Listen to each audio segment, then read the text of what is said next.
we'll get you your lunch. So if you're on the list for a lunch, please raise your hand, and Dean Lowe would be happy to bring it to you. Where's my mouse?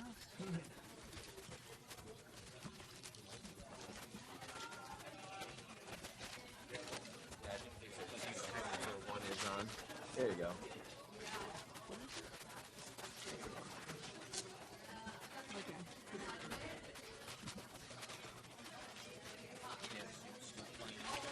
All right.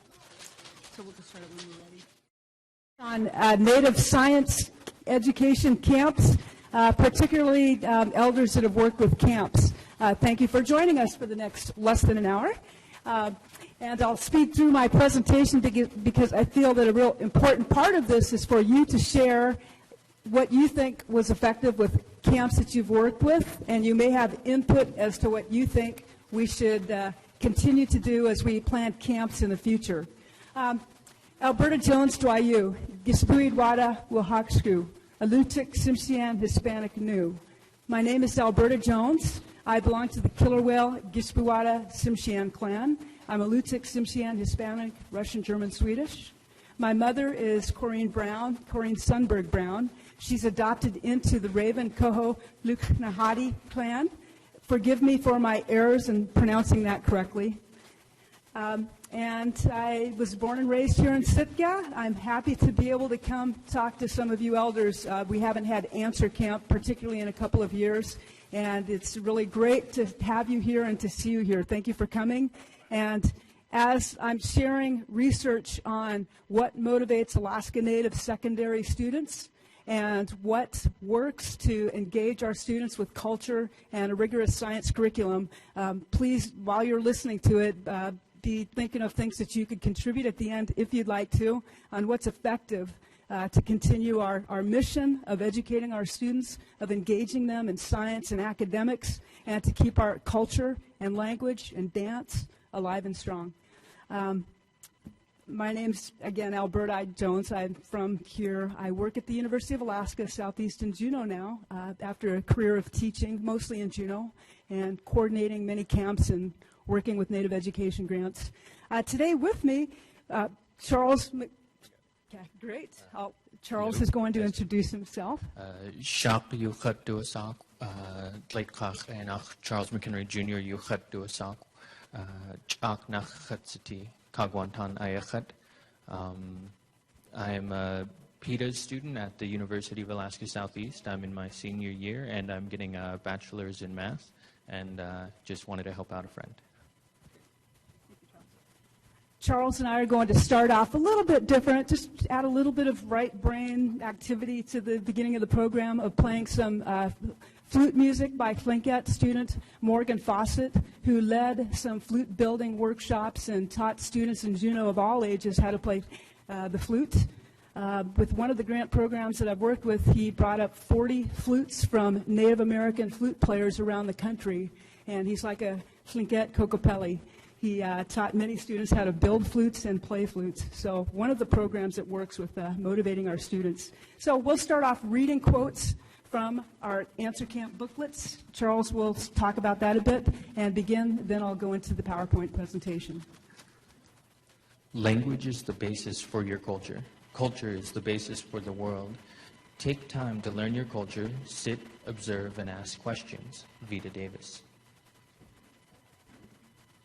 Okay, and that's Vida Davis. Right.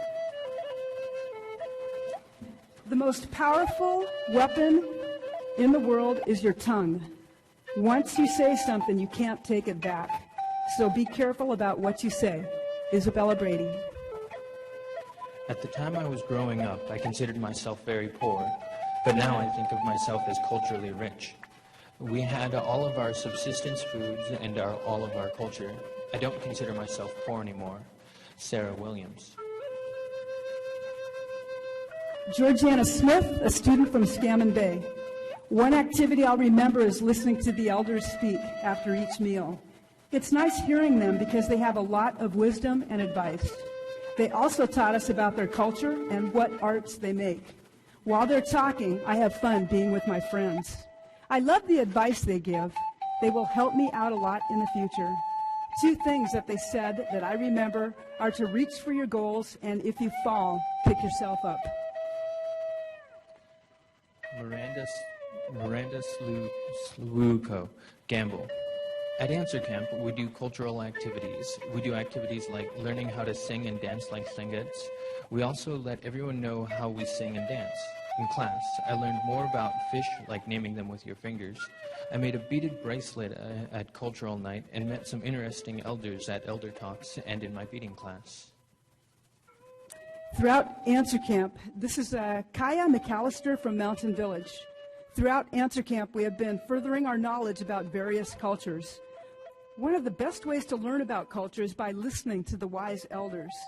On a daily basis, we gather around the elders and hear what they have to say. These elders are especially important to listen to because they're exceedingly experienced and aware. They're able to tell us about our values, beliefs, and rules. I thoroughly enjoy listening and learning from them. Marina Kunuka, Gamble.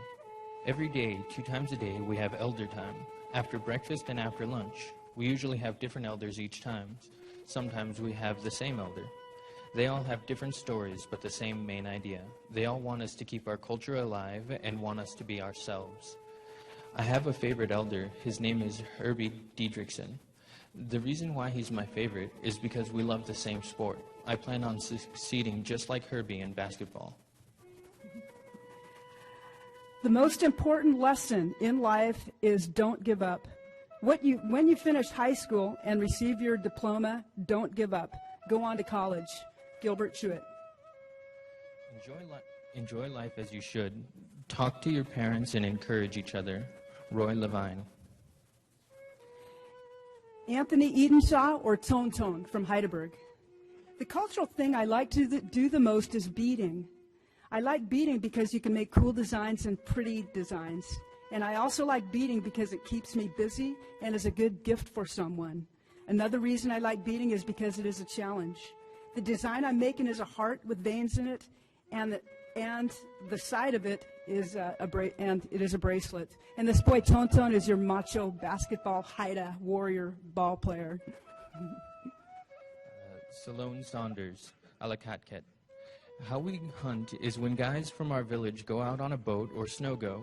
If they see a bear, girls aren't supposed to look at them because we will give the men bad luck. If they catch it, the men will have a bear party out of town. They'll come back with full stomachs and greasy faces. Your language, your own tongue, your own culture is the most important thing you have. Herman Davis.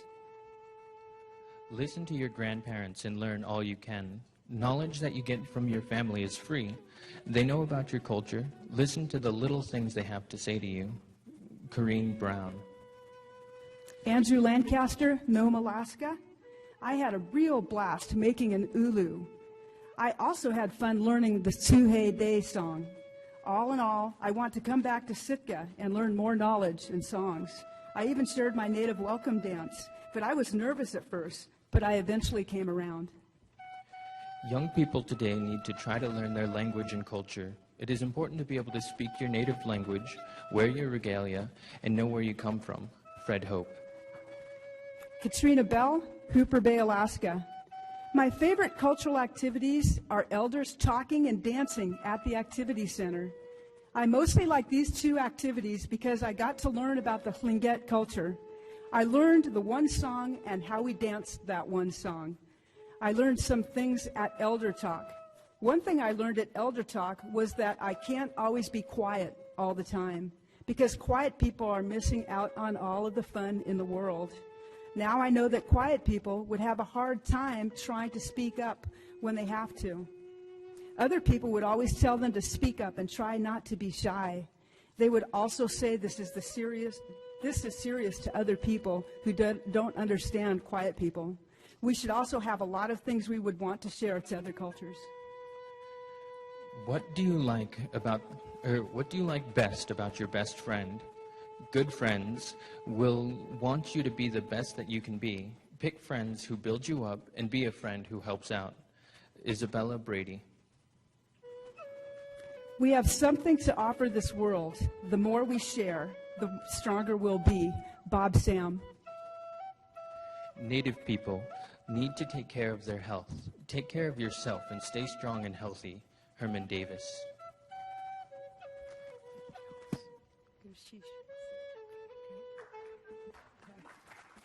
Goodness, Chief Strauss.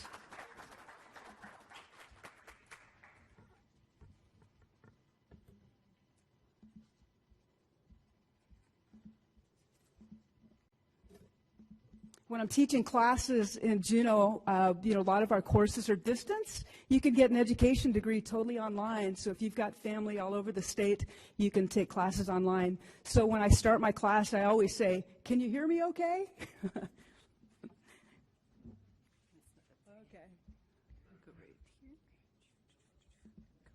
Great, thank you. All right. Today I'm going to talk to you about the importance of Native science education camps. A highlight of my education, career of teaching and working with grant programs was working with science camps with Native and non-Native students, with integrating science, technology, engineering, and math. And, it's really fun because students love hands-on activities, which I'll talk about with the research. And they love to work with each other and have fun. And they love to hear from elders. And, they're proud of picking up their language. So, anyway, presentation today is on camps, their importance. And I want to hear from you elders especially of what we need to do to keep the fire burning and to keep camps going.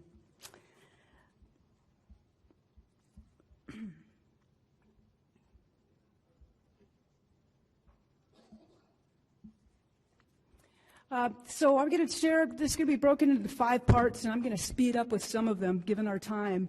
I'll share a bit of research on what motivates middle school and high school students, and I'm not going to read directly from the PowerPoint, so you can listen and read if you'd like. But I conducted a year-long study and another half-year interviewing 232 mostly Alaska Native students on what motivated them in school, how they learned best, what middle school teacher motivated them and why, and what high school teacher motivated them why. The students I interviewed were from dropout students that were Alaska Native to graduate students attending a science conference in lower 48. So it was a huge range of students, and I basically had a backpack and my questions, 5 questions for them for a year, and would walk up to them at the high school cafeteria in Juneau. Had many of them in middle school when I taught middle school, and I'd say, "Hey, Johnny and Francis, can I ask you 5 questions for an interview? What teacher did you have that motivated you and why?" And so from that, while I did these interviews for a year, and then another half a year with answer camp students from 40 villages around Alaska, so I've got urban and rural and mostly. I was reading 25 different research documents at the same time and books and articles on what motivates Alaska Native American Indian students, and I found so many parallels. It was really fascinating. It was fun research. It took a long time, and thanks to Mary Claire Tarlow for editing my work with it. It was a very long document. I'll share some of the information from that, and why I need to share that is because what we do with camp programs works, that they're effective. The third bullet you see here, and I just want to share this because some terms are thrown out that kind of mean the same thing, and the third bullet, it says Western science and local indigenous knowledge integrate well. TEK, it's an acronym for Traditional Ecological Knowledge. That term for the federal government or the feds is not used as much. They now have transitioned to the next term, LTK, Local Traditional Knowledge. So if you see LTK, it's like TEK, new acronym. And, in education world, we use culturally responsive curriculum, or we use native knowledge, or cultural or traditional knowledge. I had a class with Dr. Oscar Quagley a year and a half ago, and he said some elders don't particularly like to use the term traditional knowledge because it's not in the past, it's alive, and we want to keep it alive. So he felt traditional sounded more past tense, and he likes to use the term indigenous knowledge because it's native to the land in whatever area you're at. So oftentimes when you're reading information on indigenous knowledge, it's more global, like international with other countries, and different terms for different lower 48 or wherever. So anyway, those terms, when I use those terms, I'm kind of mixing them here and there. In this, I also would like to hear from elders in the end, sharing what works with camps and what you see as important with camps that you've worked with. And where do we go from here to sustain camps? You know, who are our partners? Who do we need to leverage with and team with to make this important mission of science camps happen? Next slide, ensuring our future. So my research had three main areas. The need for motivating Alaska Native students. Looking at the data, I didn't spend a lot of time. You know, we read the newspaper and we see a lot of depressing data on how our students are performing, our Alaska Native students, especially if there's other categories of free and reduced lunch or special ed or English as a second language. You know, the more combinations of a butterfly chart that you have, the more, you know, the less successful, you know, the school system tends to be, or we tend to be. So anyway, broke it up into the next bullet after the need, resilience of students and overcoming barriers and motivating students and ways to help them be successful. And the camp piece ties into this presentation of my research. I love this quote by Briggs. I think it's Amy Briggs from this Northwest Lab publication. As the student spirals downward, somewhere between the end of middle school and high school years, he leaves with a whisper, not a bang. And with our students that drop out, you know, looking at the bullets here, the second one, attendance is an issue. The Gates study from 2008, you know, keeping students engaged, keeping them at school. And in here, hearing from the students, reading the research, I'll give examples of why that's important, that attendance piece.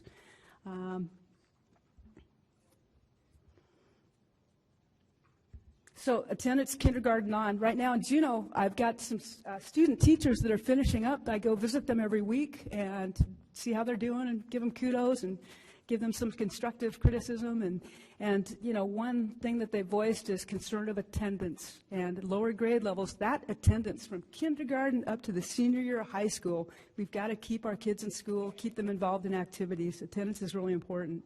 With camps, we have, you know, the beauty of camps is we can set expectations like, hey, we'll throw your name in for a free iPod at the end if you have perfect attendance. Or this one STEM camp I worked with Phyllis Carlson in the Clinton-Haida grant, our school district and the Clinton-Haida grant, kids were building computers, and they were able to keep the computers if they had perfect attendance, no absences or tardies, and they had to maintain a certain grade point average to keep these computers they built from scratch.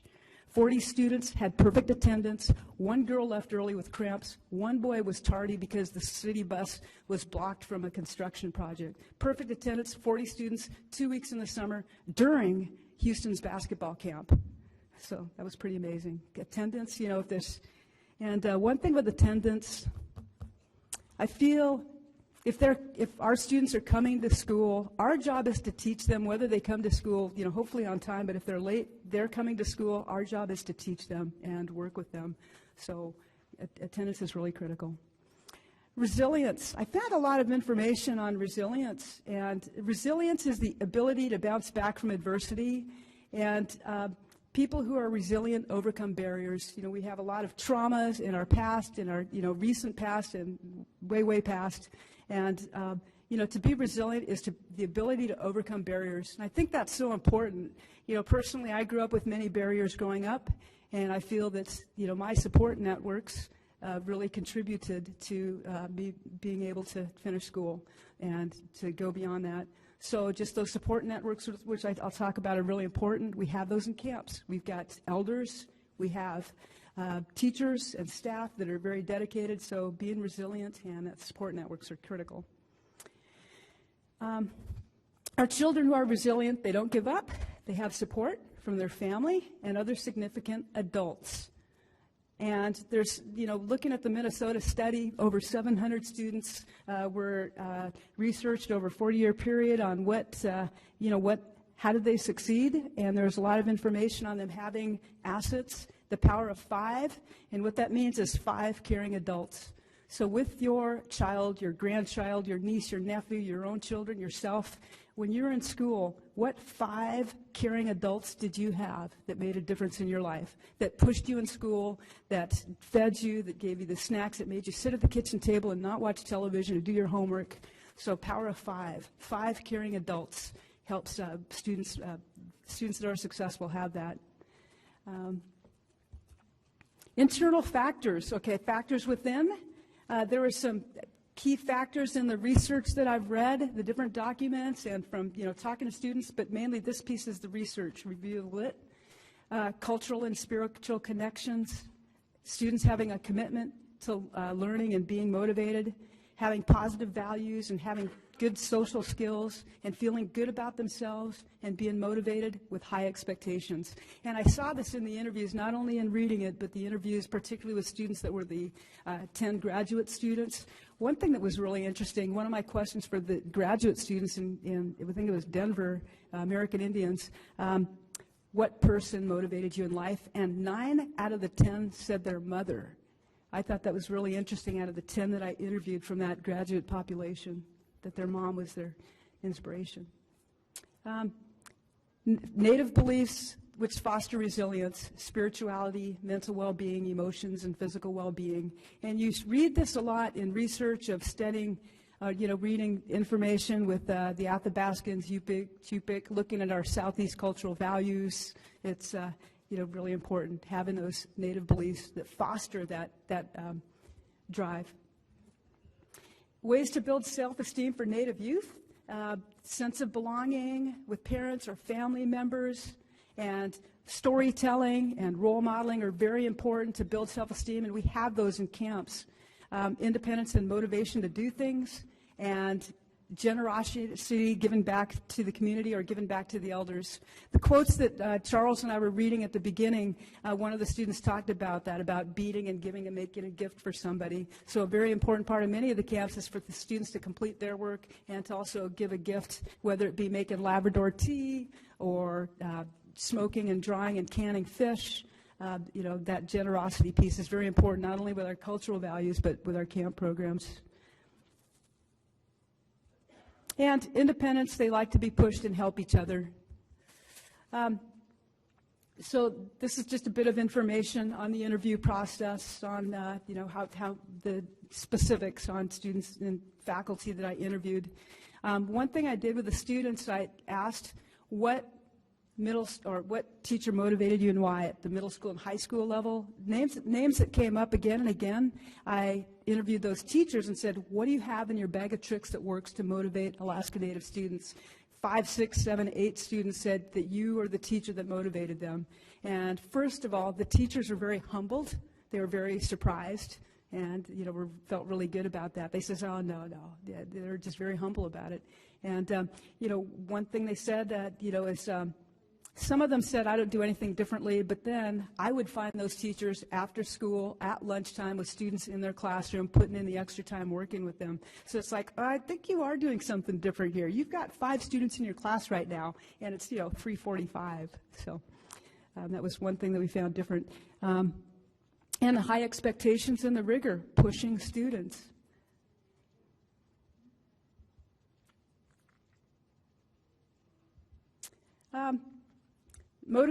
Things that motivated students at high school level. This is really critical. This is really helpful. This is what really fits into the camp pieces. Relationships between the teachers and the students is really key. And with the research, particularly with the 80 rural students that I interviewed, I saw relationships. I didn't read about this, but I saw it broken down into 2 areas. Personalization, it's that relationship with the teacher that they built, and the teacher having high expectations and helping students achieve what their goal is. So that personal piece and also the pushing them and giving them the support. So as teachers, we could say we set our expectations high for all our kids. Okay, well, if we do, what specifically are we doing? What do we know about our students to make sure that we are pushing them and giving them what they need? That side-by-side instruction, that extra time that they need, checking that they understand what they're doing. Students oftentimes they like to work in small groups or one-on-one, and with camp models, that's really easy, having students work in partners and small groups. We focus on team building with camps, and there are very specific books out there and information on those team building activities. Those of you that participate in camps or went to Answer Camp, you'd see all the kids holding hands and in a big circle and doing all kinds of fun activities. And, a good part of camps is to focus on that team building piece where the counselors at the college age level and the faculty, teachers, and staff are all working on that relationships piece with students. And real life situation, learning, relevance, I'll talk about that a bit more specifically later. Rigor, students want rigor and they want teachers to push them. When I was doing this interview, I had a 6th grade Tsimshian boy. I thought I could connect with this boy. He was new to Juneau because he was Tsimshian and I'm Tsimshian. And I couldn't reach him. He'd come into class, he had his hoodie on, he'd slouch down in his chair, and he just was smart, but just not engaged. And, I did these hands-on, relevant, theme-based activities, and I could not capture this boy. And I thought, oh, man, it was a tough year. And he just didn't have a mom, dad, they just moved. He was in transition and just didn't have a lot of stability in his life. So I interviewed that boy 5 years later. He was a sophomore. He was in my 6th grade class. And 2005-06, I interviewed him. And I said, I'll call him Billy Bob. That's not his name. But Billy Bob, what teacher motivated you in middle school and why? I knew it wasn't me. I tried. It wasn't me, unfortunately. And he said, Mr. So-and-so, he's the only teacher that ever motivated me. And I said, why is that? He said, because he's the only teacher that never gave up on me. And I felt really bad. I didn't feel I gave up on him, but I must have looked, I don't know. And that point in my teaching career was like, wow, this boy had his hood on, he was slouched down, he came in totally cool, I'm the guy, just the bad boy, totally the bad boy image, looked like a bad boy, acted like a bad boy. He was a sophomore at the alternative high school, and he liked this other teacher in our, the science teacher, because he's the only one that never gave up. And I thought, wow, I'm stereotyping my students too. So that was a huge message that even when we're working in the education field, when we have children, and when they seem like they're disengaged with their headphones on in their hoods, we cannot give up on them. Rigor. Okay, I talked about that piece. Cultural relevance to the curriculum, the last one, embracing all cultures. Many of the camps we work with, we really try to get 100% Alaska Native students, and it's very, very difficult with the federal grant programs that I've worked with. I physically knock on doors to get parent signatures, and then at the end, when camp starts, it's like, oh, I've got a job now, sorry, I can't go. So there's different reasons why students drop out of camp right before they start in the summer. It's a big commitment. And so we have a mix of natives, non-natives, Asians, Filipinos, all types of students in our camps. And what's really neat is at the end of the camps to read the student and the parent evaluations. I remember this one gifted, talented Caucasian girl in a camp she was in the Taku Marine Science Camp when we're dissecting seals in the necropsy lab at the NOAA lab. And she's studying to be a veterinarian. Her post-camp evaluation was really beautiful and articulate, and she just felt so grateful for learning from the Tlingit elders at camp, out at the necropsy lab, these elders that were teaching how to dissect the seal, and they were talking about all the traditional uses of the seal and showing how they braid the intestines, and a highlight of her camp, and she's your Western Science 4.0 student who's, in college to be a veterinarian. The highlight of her camp was learning the cultural component. So it's, whatever culture our students are from, whatever camps we're working with, embracing all cultures. Many of us belong to many cultures. So I think that's a real key piece of camps too. 4 things in the research: rigor, relevance, relationships, and the 4th one I put is resilience. I just saw that so much in the research of students that were successful, and that resilience piece of overcoming barriers and having support networks and having people at camps. It's like when you're hiring staff for camps, I like how this one principal phrased it. She says, when I was first hired to work with the camps, she says, Alberta, when you're hiring a staff, you're only as strong as your weakest link. Make sure that you take your time picking out your staff carefully, do it early, and Make sure that every single one of your staff members is strong and passionate and very involved with it. So, that piece for camp, strong staff. Coach Carter came to Juneau one year, and I'm a huge basketball fan, and I loved his presentation in Juneau. And he talked about motivation. We all hear about motivation, but what I really liked about his speech, it was unique. He said inspiration. You not only motivate students, you have to inspire them too. And that inspiration can come from the culturally relevant curriculum. It could come from the curriculum that is place-based to their area, to their family. It's like, why is it important to me? Why should I go to this camp? Why is it important to me? And that comes with the essential question or your overarching question for camp. Effective camp components. Elders, not only at a formal time of presentation format, but also informal. At Answer Camp, we had it here for 7 years, and the last 2 years we started to bring elders into the cultural arts at night. Thanks to Paul Berg, who's sitting in the audience there. Paul was our camp coordinator, and he says, yeah, let's try something different with camp. And so in the past, before that, elders would just be talking for 15 to 20 minutes, and then the last couple of years we figured out, wow, it's just very formal. We need to have it less formal where they could sit at the tables with the students and have informal conversation. And the students love that piece. Unfortunately, that camp is no longer around. I hear that they're applying again.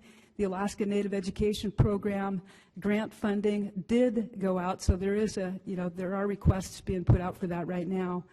With the funding of all these camps that I've worked at, it's been the ANEP funding. So anyway, hopefully that'd be great to see that happen again. Quality time, some overnights. Students love overnights. It's hard for staff. It's really exhausting. It's exhaustive and tiring, but kids love the overnight parts of camp. Staffing again, passionate, productive, and positive. Team building, building trust takes time. Build in that time. At camps, they're so condensed. We're content driven. We want to just like boom, boom, boom. We've got to get this curriculum in. We have to give time for that team building. And having an overarching question for camp. This is really important, I feel. It's a little too educational-like, but it's really important. Setting a purpose for your camp, having an overarching question. And I'll share a few examples with you. For Answer Camp, when kids were building smokehouses and processing, cutting fish in many different ways from all the areas around the state, their big question across all of the classrooms was, why do traditional methods of putting up fish work? So they had that question that they're thinking about as they're conducting their science investigations. Why do they work? When we studied a plant curriculum of Southeast Alaska, our big question was, how does traditional plant knowledge impact the quality of our lives? So learning about the plants and their medicinal and technical purposes, how does that impact our life? Why do we need to know what Labrador tea grows right next to a poisonous tea? And, it's important to know one of them can kill you. So really important for them to have a focused question, an overarching question for their whole camp. Could have sub-questions too. Another one, with the Winter Technology Camp, how does knowing my past affect my future? Kind of fits the Hashagun theme of knowing your past, their present, and where you're going. How does research of our marine ecosystem affect our relationship with how we live?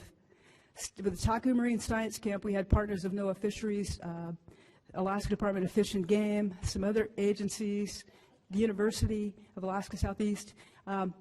Students were out on boats. They're out in the intertidal zone. They're doing tons of research, plankton tows, trawl drags, out on vessels, doing whale watching, using sonar equipment from a Naval Department in Rhode Island and Maryland. And these 35 students spent 10 days researching our marine ecosystem, the benthos, which is the ocean floor, the surface of the water, salinity, temperature checks, density checks. They're studying, observing plankton and looking at the microscopic organisms. And it's really exciting, entirely hands-on, very rigorous. We had Dolly Garza with us at the entire camp, or a few days of the camp, what we can get of her. And she would share the salmon story and tie in the intertidal zones with with Linkette's stories. So the cultural component that she brought in, and Bob Sam and David Katzik was involved with Talking Marine Science Camp and Camp Water, really strong components of our camp programs. Those questions and making it relevant for the students. A culminating event. So you've got your big questions. At the end of the camp is the culminating event. And that is like the big to-do, the big ta-da, students showcasing the work that they've done and sharing, giving gifts to the elders, having a celebration. I'm getting close to the end here. With the Answer Camp, you know, we had moieties, a theme at camp, and students had to earn these 5 moieties during camp. And ANSWER, by the way, stands for Alaska Native Student Wisdom Enrichment Retreat. And so students earned an eagle moiety. It's a little charm, and they'd make a little necklace or bracelet at the end of camp. These were middle schoolers, 6th, 7th, and 8th grade. And the eagle moiety that they earned, it was a symbol of knowledge that students learned at camp. Killer whale moiety, since killer whales have these sonar capabilities that symbolize the technologies that they use, they had to create PowerPoints, and they used technology daily. The Barrett camp symbolized cultural knowledge component, and they learned about respect. They learned to say thank you. They shared thank you in their own language. At the end of every camp, a beautiful piece I really liked was having all 80 campers line up in a row to talk to our elders that came in every day. And it was just the most beautiful part of camp to just see that physical connection of our elder with the students from all over. And they were very thankful, and it was written all over their journals. The moose symbolized students sharing their knowledge with their peers, staff, and elders and science. So that knowledge sharing that they've done throughout the camp. And the teamwork piece was with the wolf moiety. And wolves, you know, they're hunt in wolf packs. So they were constantly in packs at camp. And that's an effective way to run your camp. Next steps, last 2 slides. This is where we've got 15 minutes to talk, and these are our children, these camps. My focus has mainly been middle school and high school level with camps, but we have camps at all grade levels. We are all responsible for making a difference. I love that quote by Jared Whitney of Whitman College in 2008. We are all responsible for making a difference.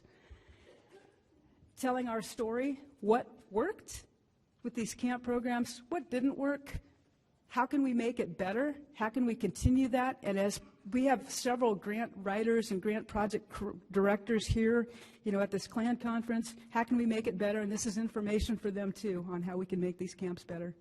So that's a question for you, and I've got one other question, and we're just going to open up the mic. Charles is going to, if you want to raise your hand or stand up, Charles will come around with the microphone and turn it on for you. And so I'm going to go back and forth with these 2 slides. And this is a time for you to share what you felt was important at camp or what you think we need to have at camps. So this slide again, telling our story, what worked, what didn't work, how can we make it better? And this next one, how can we as a community ensure that our children have a chance to participate in programs that develop rigor, relevance, relationships, and resilience. Bringing it back to those themes that we know are effective to motivate our students. How can we, as a community, ensure that our students have that? So I'll go back to this one. And so just when you feel like you want to share something about camp, the value of camps, you know, in Juneau we had the Camp Water where students, and I'm just going to go ahead and talk until I see hands go up. Camp Water in Juneau is a camp where students went up to Mitchell Bay. They had a 3-week camp. They'd have a week of science. They'd go in canoes up Mitchell Bay and near Angoon, and they would be paddling in the waters, girls' canoes, boys' canoes, sleeping on the beaches, carefully disposing of their waste because of the high bear per capita there, and just singing songs and you know, paddling Mitchell Bay area.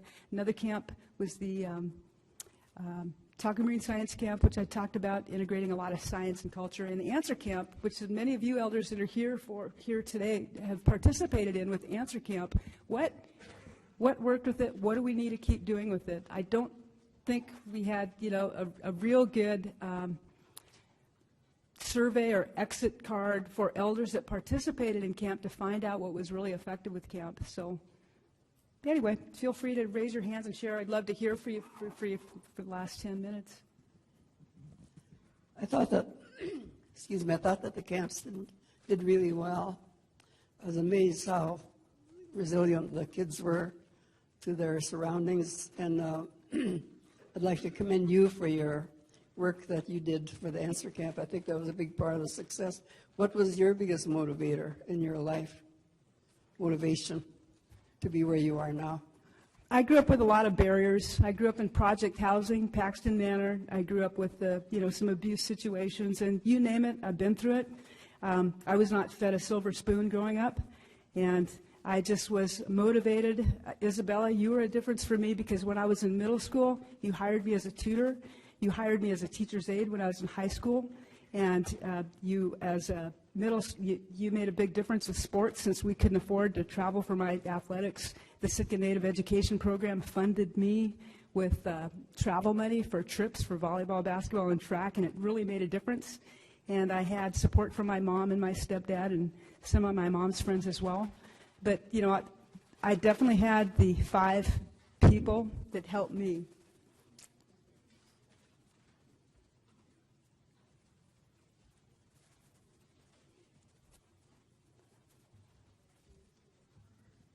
Thank you. What worked? My name is David Katzig, and I live in Juneau, and we have had a number of different camps like this. And the thing that worked that I saw was when we as elders talked about respecting our land. And respect means that we were to learn about it. You're responsible to learn how to learn and to learn about what the resources are in that land, the ecology. So what we did was we went, for example, to a trip that we were going up the mountain with students. And what happened was Paul Marks and myself were asked to say a few words and talk about the mountain that we were going up to. The name of the mountain was Tlekachjini. So that was one of the things that we were able to give to the students to let them know that the Tlingit name for that mountain was Tlekachjini. And then we shared with them the Mount Juneau, the name of the mountain. The name of that mountain was Yada at Kasle, the most beautiful face of a mountain. And we talked about why do you think they would call it that?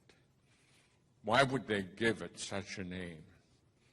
And then we explained that about how when people were coming through the area of the Taku area, how stormy that could be, and how the tides run. That's science. How they run in a variety of different ways. We used our language when we were telling them this. And how beautiful the mountain must have looked as they were coming home to their land. They were getting away from the storm. They were getting away from the challenge of the environment that they were going through. And they were able to look at that mountain. Because I remembered it as a child when we came through there. I remember how beautiful that mountain looked when we were coming into the harbor. And those were the kind of connections that we were able to do what worked, and going up, learning and getting information about the ecology of the area, everything that was in that particular area, and then gathering the kind of information about them, the Tlingit names and so forth. And I'm not going to go into a whole lot of detail. What didn't work? We went on a trip up to Taku, and we were going to do the same type of thing that we did when we were going up the mountain. And there we had a whole bunch of us, like sitting up here just earlier. And we made a mistake of standing up and saying, and I start talking about my clan. The next thing that happened was everybody just introduced themselves all the way up to Taku. We went by the areas that we wanted to be able to explain to them, and we were spending more time talking about ourselves than we were talking about the environment and where they were going through. So we learned from that, and we went up to Berners Bay, and what worked there was just phenomenal. The other thing that I wanted to share was on that one trip we were going on, people were talking about this is our land, this is our land, this is our land, this is what this land is, and everything else. Guess what came up out of the water? Anybody? Guess. Killer whale. What? Killer whale. Yeah, a whale, a killer whale. It was like saying, hey, excuse me, you're talking about this is your land and everything else, but we're here too. And that was so natural, that was so place-based, and that's when we switched to begin to do the kind of things that we didn't do. How can we make it better? I think one of the most important things, the word that was up there was traditional knowledge. I call it Tlingit education, Tlingit knowledge. Tradition, people know what tradition, how many know what tradition is? Do they have a reason for the tradition? Somebody told me a story one time, or I heard a minister tell a story one time about tradition. He said that they cooked the ham, mom and daughter cooked the ham, and the daughter asked the mom, why did we cut the end off the ham? And the mother said, you know what? I don't know. Let's go ask Grandma. So they went and asked Grandma, and Grandma said, oh, I don't know. My mom's still alive. Let's go over there. She's the one who cut the end off the ham. And they asked her, and she said, oh, it's because the ham was too big for the pan.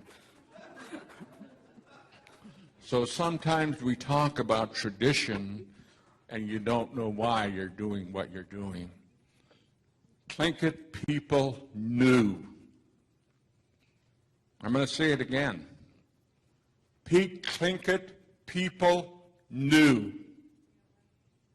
They studied. They studied. So for us, how can we make it better is by letting all our students know that the Tlingit people, the Haida people, the Tsimshian people, the indigenous people had an educational system. And we also need to let the powers that be know that we had an educational system, because there is a resistance, believe it or not, by educational institutions because we didn't learn it like the way they learned it. But that does not mean that we did not have an educational system. You've heard 10,000 years being mentioned. We didn't successfully settle this land like we did if we didn't know about the land. And we're people who have a lot of knowledge about the land. And then the other thing is, and I'll finish, I'm getting to work on another one that's happening here, and we're learning all about the glaciers. Everything that people see, we're learning about. We learned about the tree people. We learned about the salmon people. We're now learning about the water, and we're looking at all the terms that are within the water and bringing the vocabulary out to match with words in the scientific world. And just one little thing that happened. The word hin kanadai, kakas Latin, hin kanadai. You're going to watch the water flow. You're going to see how the water flows. You're going to read it, kake too. To read the water, to read the weather, to read the salmon. That's what's happening right now out there, right? You're on a 2-hour watch. Those of you that are out there fishing, they're reading it. Tlingit people knew how to do that as well. We knew how to do it. And we're just as knowledgeable as any biologist.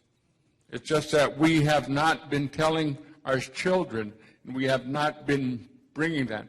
The thing that happens is the kids, native and non-native, once they hear the kind of things we're sharing, all of a sudden there is a completely different type of interaction with one another and with the students.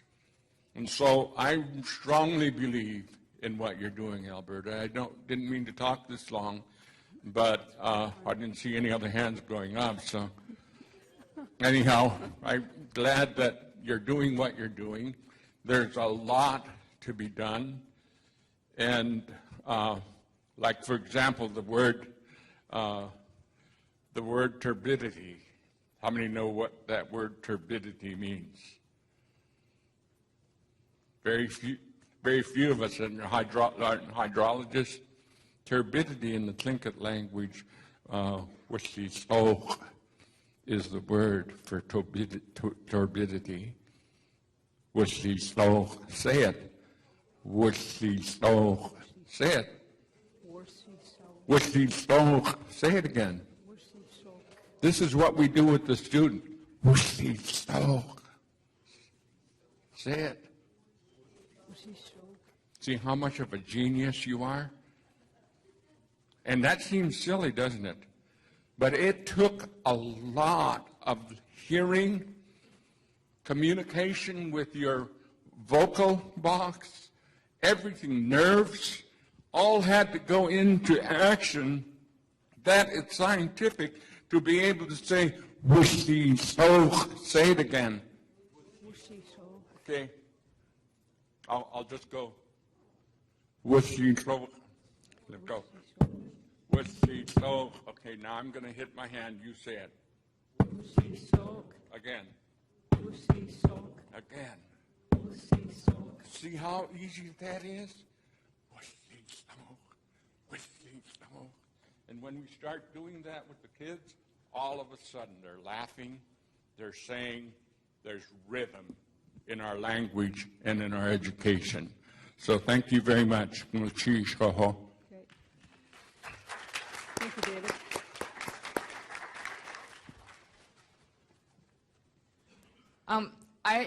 I have had the privilege of working at many camps, and Alberta, I've been working with Alberta since, I think, 2001 at every single camp that she named off. And one thing that I saw in working at camps and the strength of the camps is having a really strong foundation in the curriculum that's developed, and making sure that it's solid. And, you know, we worked through a lot of different things in a lot of these different camps. From year to year, things would change, but it had to be solid, and it had to be integrative, and it had to mesh together. And sometimes that was a big challenge, but I think that when you think about a successful camp in terms of, you know, the essential question, you know, how does all of that curriculum, how does that mesh together, and how does it fulfill the need of the students to answer that question? And I think that provides a really strong foundation too. Chish. Chish. And with that, you know, that comment that Mary made, you know, with the School of Ed, we're always saying that we're teaching our students, our future teachers, to be reflective and responsive. And that's as educators, when we sit in a big table and hash out word for word what the question is going to be. I mean, we spend hours on the wording of these questions. being reflective and responses are really critical. Before Sarah talks, before some of the elders go, I would really like all of the elders and cultural experts and faculty, students, language teachers like Mary to stand up, and let's give them a hand for doing the excellent work of sharing their knowledge with students at camp. So please, all camp elders, cultural experts, and staff faculty that work with camps, Native Science camps, please stand up. Now give me a hand.